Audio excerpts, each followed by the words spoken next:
하나님의 영광을 다른 측면에서 많이 이렇게 설명할 수 있지만은 오늘 본문에 등장하는 주님께서 말씀하시는 하나님의 영광이란 주께서 정해 놓으신 자연의 법칙을 거스르는 일상적이지 않은 사건을 나타내심을 말하는 것입니다. 그래서 우리가 살고 병들고 죽고 아프고 하는 것은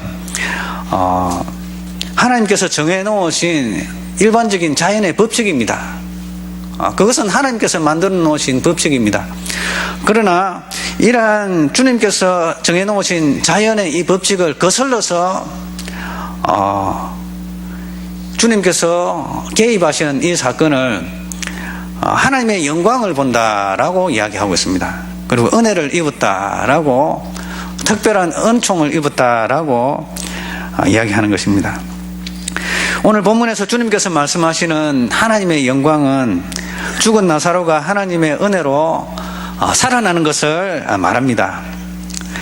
이 하나님의 영광이 어떻게 인생 가운데 역사하는지를 오늘 본문을 통해서 살펴보고자 합니다. 주를 인정하는 자는 먼저 하나님의 영광을 볼 것입니다. 믿음이 기적을 우선합니다. 우리는 기적을 경험하기에 앞서서 믿는 사람들은 기적을 보지 않고서도 하나님께 대한 확실한 신뢰를 가지는 것을 요구를 합니다.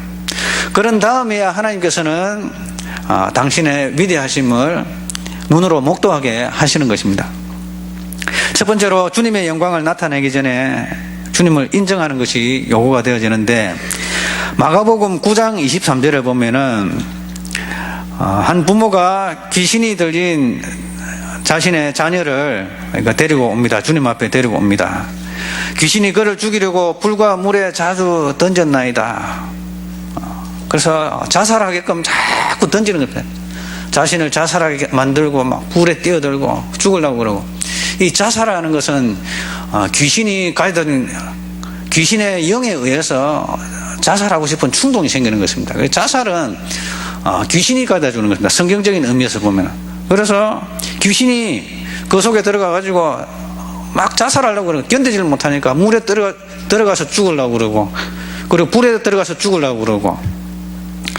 그러나 무엇을 하실 수 있거든 우리를 불쌍히 여기사 도와주옵소서. 그래서 예수님께서 하시는 말씀이, 할 수 있거든 나를 도와달라. 할 수 있거든이 무슨 말이냐? 믿는 자에게 넘지 못할 일이 없느니라 라고 하셨습니다. 그래서 그 아버지가 주님께 소리를 지릅니다. 내가 믿나이다. 나의 믿음 없는 것을 도와주십시오. 나로 하여금 믿음을 가지게 해주시옵소서. 이거부터 주님께 구했던 것입니다. 주님께서는 믿는 자에게 그냥 바로 기적부터 행하지 아니하는 것입니다. 이와 같이 주님께서는 믿음이라는 통로를 통해서 당신의 일을 이루시기를 원하셨습니다. 그렇지 않는다면 우리가 기적을 보고서도 하나님에 대한 신뢰를 가질 수가 없습니다. 믿지도 않는데 기적을 일으켜가지고 무슨 역사를 해주면은 그 하나님이 하신 역사가 아니지, 우연의 일치, 이렇게 말해버린단 말입니다. 믿음이 없는데 기적을 경험해버리면은 하나님께 영광을 돌리지 않기 때문에,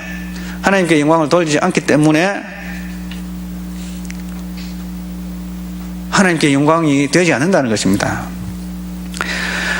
주님께서 명령을 하셨습니다.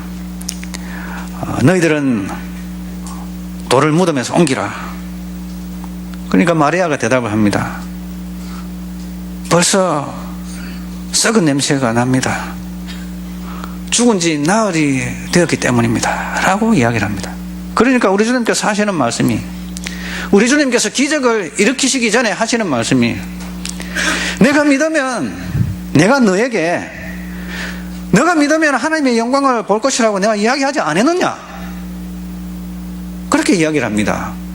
마르다가 끝까지 안 믿으니까 마르다에게 요구를 합니다.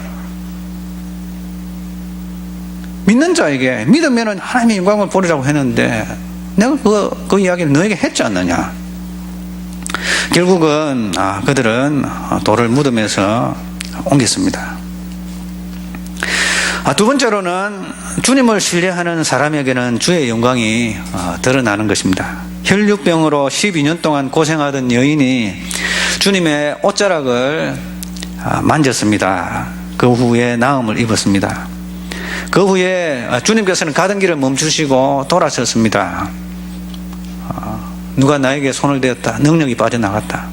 베드로가 이야기합니다. 여기 사람들이 몇 명인데, 주님을 밀치는 사람들이 몇 명인데 옷자락에 누가 나를 만졌다고 이야기하십니까? 여기 만지는 사람이 몇 명인데 누가 만졌다고 이야기하십니까? 라고 이야기할 때에 주님께서는 나의 능력이 빠져나갔다.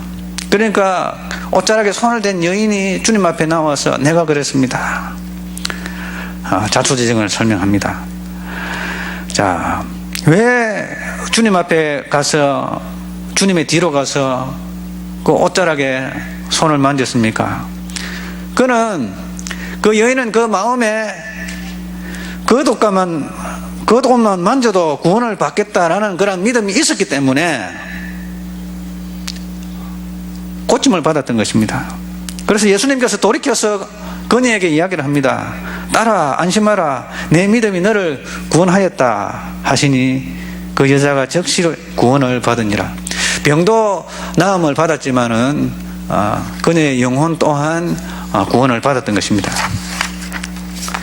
자, 그리고 세 번째로는 믿음이 없는 곳에는 주의 영광이 많이 나타나지 않습니다. 그러게 주님에 대한 불신이 많은 곳에는 주께서 많이 역사하지를 않으셨습니다. 마태복음 13장 58절을 보니까 고향에 갔는데 그들이 믿지 않음으로 말미암아 거기서 많은 능력을 행하지 아니하시니라고 이야기를 했습니다. 그래서 우리 주님을 믿고 신뢰하는 그러한 자에게 우리 주님께서 역사를 하십니다. 오늘날도 우리 주님께서는 동일하게 역사를 하십니다. 어떤 신학자들은 오늘날에는 기적이 나타나지 않는다라고 이야기합니다. 맞습니다. 그러한 자에게는 기적이 나타나지 않을 것입니다. 그러나 오늘도 어제나 오늘이나 영원토록 주님은 동일하시고 그분의 능력은 오늘도 역사하신다 라고 믿는 자에게는 여전히 역사가 일어나고 나타납니다. 왜냐? 주님께서는 믿음을 통하여 역사하시는 것입니다. 기적, 즉 하나님의 영광은 믿음이라는 통로를 통하여 오는 것입니다. 히브리서 11장 6절에는 이러한 말씀이 있습니다. 믿음이 없이는 하나님을 기쁘시게 하지 못하나니 하나님께 나아가는 자는 반드시 그가 계신 것과 또한 자기를 찾는 자에게 상 주시는 이심을 믿어야 할지니라 라고 이야기하고 있습니다. 그리고 신약 성경에는 또 이런 말씀입니다. 야고보서에 이런 말씀이 있습니다. 믿지 않거든 아예 받을 생각 자체를 하지 마라 라고 이야기하고 있습니다. 믿음이 없는 자들이 믿지 아니하는데 기적을 경험한다면 어떠한 일이 벌어질까요? 주님을 죽이기 위해서 혈안이 되어서 오히려 더 찾아다닐 것입니다. 저 주님의 권세로 인하여서 우리의 이 위치가 위험하다. 그래서 대제사장들, 바리새인들, 사두개인들이 예수님을 죽이려 했던 것이 아닙니까? 믿음이 없는 그러한 기적 체험은 우리에게 저주를 가져다 줍니다. 우리에게 복을 가져다 주는 것이 아닙니다. 그래서 우리가 함부로 기적을 구하지 마십시오. 믿음이 없이 하나님의 기적을 구경하려고 하지 마십시오. 그것은 하나님께 영광이 아니고 우리에게 저주가 되어집니다. 그래서 우리는 반드시 기억해야 할 것입니다. 믿음을 통하여 역사하는 하나님의 은혜가 우리 가운데 있어야 될 것입니다. 그리고 우리가 또한 살펴보아야 할 것은 하나님의 영광을 드러내는 주체가 무엇인가입니다. 하나님의 영광은 우리 스스로에게서 나오지 않습니다. 위로부터 내리시는 것입니다. 주님께서는 그의 눈을 위로 들어 올리셨으며 아버지께 이야기했습니다. 은혜를 주시는 분은 하나님이십니다. 그렇다면은 하나님은 우리 인생에게 어떠한 분이셨습니까? 첫 번째로 우리의 창조자가 되십니다. 시편 100편 3절에 보면은 우리가 우리 하나님이 여호와가 우리 하나님이신 줄 너희는 알지어다. 그는 우리를 지으시니요 우리는 그의 것이니. 그리고 우리 주님께서는 하나님께서는 땅에 기초를 놓고 하늘들을 창조하신 분, 우주를 창조하신 분이십니다. 시편 102편 25절에 보면은 주께서 옛적에 땅에 기초를 놓으셨사오며 하늘도 주의 손으로 지으신 바니이다. 여기에 하늘은 우리가 보통 생각할 때 하늘 하면은 이 대기권에 있는 우리가 살고 있는 이 하늘을 이해하지만은 영어 성경이나 원문 성경에 보면은 하늘들이라고 표현하고 있습니다. 창세기 1장 1절 태초에 하나님이 천지를 창조하시니라. 하늘과 땅들을 하늘들과 땅을 창조하셨다 했습니다. 그래서 우리가 생각하는 이 지구의 하늘이 아니고요, 하늘들 온 우주 은하계의 그 속에 있는 그 행성에 있는 그 별들에 있는 그 하늘들, 그리고 우주 그 너머에 또 무슨 하늘이 있는지 우리는 알지 못합니다. 하늘들을 창조하신 분이시다라는 것입니다. 그리고 우리 주님께서는 땅에 기초를 놓으셨다. 여러분, 이 땅의 기초를 우리가 흔히 말하는 이 지각이라고 부릅니다. 지각. 그것을 영어로 하면 카펜터라고 그러는 카펜터. 지각의 기초. 이 기초를 놓으신 분이 누구신가? 하나님이십니다. 우리 주님께서 이 땅에 목수의 아들로 태어나신 이유가 있다고 봅니다. 목수의 아들로 태어나요. 목수가 영어로 카펜터 아닙니까? 카펜터. 창조주, 만드신 분, 그런 분으로 오셨습니다. 우리 주님은, 하나님은 온 우주를 만드시고 하늘들을 만드시고 그리고 땅에 기초를 놓으신 분이십니다. 땅에 보면 기초가 있어요. 기초판이 있어요. 기초판이 있고 그 위에 또 돌판들이 있고 희한하게 만들었습니다. 땅의 기초를 이렇게 하나님께서 만들어 놓으신 것입니다. 그리고 우리 하나님께서는 영원히 존재하시는 분이십니다. 시편 92편 3절에 보면, 93편 2절에 보면은 주의 보좌는 예로부터 경고 있었으며 주는 영원부터 계셨나이다 라고 이야기하고 있습니다. 그리고 우리 주님은, 하나님은 모든 신들보다 뛰어나신 하나님이시다 라고 했습니다. 여러분, 이 말씀을 잘못 이해하면은, 그러면은 하나님은 신들 중에 한 사람인가? 신들 중에, 많은 신들 중에 하나인가? 라고 이거 잘못 오해할 때가 있습니다. 그러나 만국의 모든 신들은 우상들이지만 여호와께서는 하늘을 지으셨음이로다. 우리가 알고 있는 이 신들은 다 우상들입니다. 그 우상들은 사람들이 만든 건 아닙니까? 그러나 우리의 하나님은, 참신이신 하나님은 하늘들을 만드신, 온 우주를 만드신 창조주이시다라는 것입니다. 모든 것을 만드신 분, 원인자가 되시는 분은 오직 우리 한 분 하나님이십니다. 다른 모든 것들은 지어진, 피조된 그러한 것들입니다. 보이는 것과 보이지 않는 것과 땅에 있는 것과 땅 아래에 있는 것과 과거와 현재와 미래의 모든 것들, 우리 주님께서 다 만드신 분이십니다. 바로 하나님의 영광을 나타내는, 우리 속에 주님의 은혜를 나타내는 그 원인자는 위로부터 위에 계신 하나님이신 것입니다. 자, 그런데 주님의 영광을 전달하는 중재자로서의 우리 그리스도인의 모습을 한번 살펴보겠습니다. 먼저 우리 예수님께서는 하나님 자신이 이 땅에 육신을 입고 오신 주님이시지만 하나님의 영광이 인생들에게 전달되어지는 중재자로서의 본을 보이셨습니다. 특히 예수님께서는 사람으로서 하나님을 향하여 기도드리는 모습을 보여주셨습니다. 우리 예수님께서는 눈을 들어서 두 눈을 들어서 하늘을 향해서, 위를 향해서 바라보았습니다. 그리고 하나님께 기도를 했습니다. 나의 모든 것을 들으시는 것을 인하여 감사합니다 라고 이야기하고 있습니다. 주님의 기도의 자세, 두 눈을 들어서 하늘을 바라보는 그 모습 속에서 우리가 발견해야 할 그러한 요소들이 있습니다. 자, 기도는 스스로에게 대한 다짐이 아니라 기도를 들으시는 분에 대한 우리의 집중과 우러러봄이 먼저 전제가 되어지는 것입니다. 이러한 하나님께 대한 마땅한 자세가 결여가 된다면 하나님의 은혜의 전달자로서의 효과적인 모습을 가질 수가 없을 것입니다. 마가복음 9장 28절에서 29절 한번 찾아보시겠습니다. 마가복음 9장 28절 29절.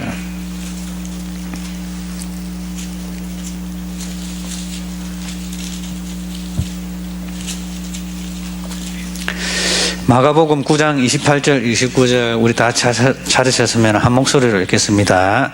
시작. 집에 들어가시매 제자들이 조용히 묻자오되 우리는 어찌하여 능히 그 귀신을 쫓아내지 못하였나이까. 이르시되 기도 외에 다른 것으로는 이런 종류가 나갈 수 없느니라 하시니라. 아멘. 자, 기도는 무엇입니까? 기도는 우리의 뜻을 하나님께 관철하는 것이 아니라 하나님이 우리를 향한 뜻을 분별하는 것입니다. 그것이 기도입니다.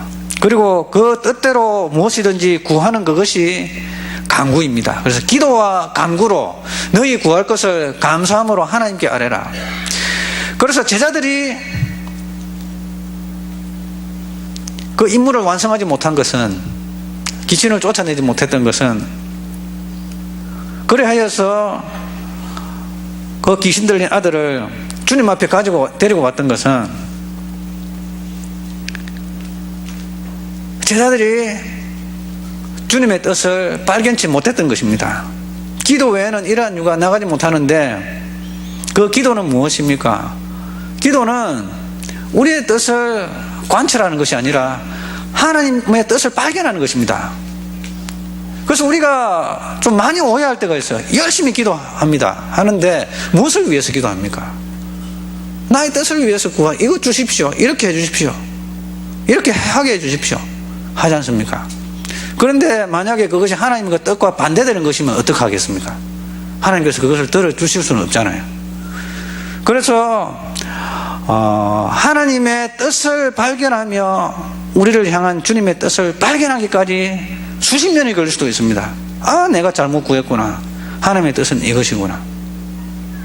그래서 기도는 나의 뜻을 하나님께 관철시키는 것이 아니라 하나님의 뜻이 무엇인가 발견하는 것입니다. 주님의 마음을 깨달아 아는 것입니다. 주님의 마음 내게 주소서. 주의 영을 내게 주소서. 주의 영을 나에게 부어주셔서 나로 하여금 주의 뜻을 행하게 하옵소서. 이것이 기도이거든요. 그러면 주님의 뜻을 발견했으면은 그것을 간구하는 것입니다. 그것을 구하는 것입니다. 너희가 내 안에 있고 내가 너희 안에 있으면 무엇이든지 구하라, 내가 행하리라.